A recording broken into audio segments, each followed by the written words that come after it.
blood vessel. What are the various types of blood vessels that are present? Arteries, veins and capillaries are the blood vessels. Arteries are wide, thick, elastic walled. It carries oxygenated blood. Aorta is the main artery. Whereas veins, it is thin walled, having valves, carry deoxygenated blood. Now in arteries, the blood is being pumped with high pressure. So what happens is that particular pressure is enough to carry the blood forward.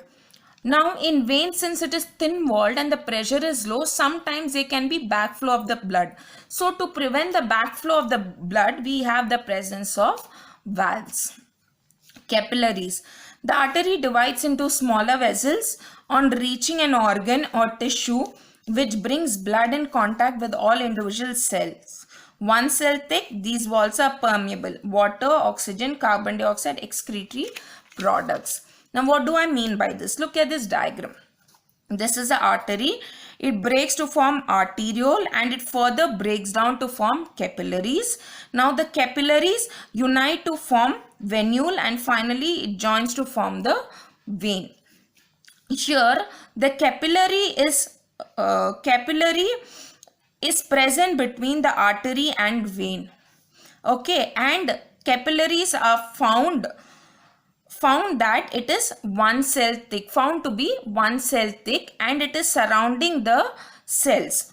Since it is 1 cell thick, the membrane is permeable.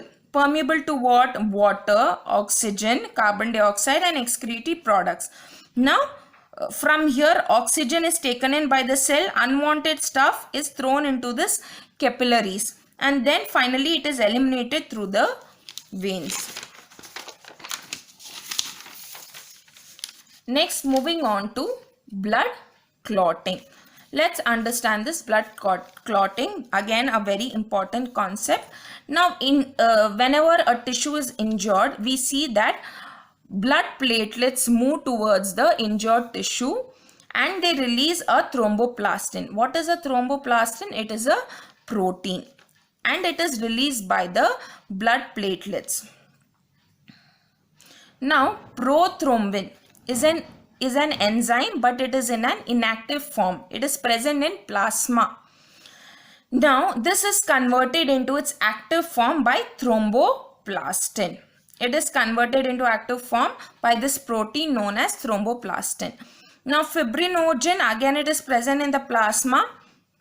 It is converted into fibrin by thrombin in presence of calcium.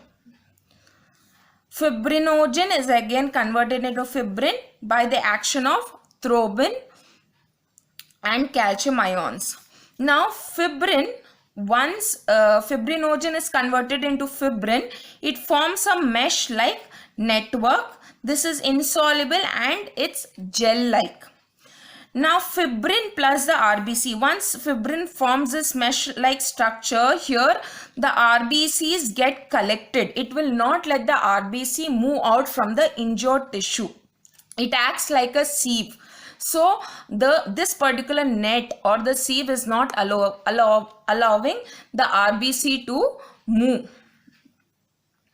That's how we see that loss of blood is being prevented, and it forms a fibrin plus RBCs together, it forms the blood clot.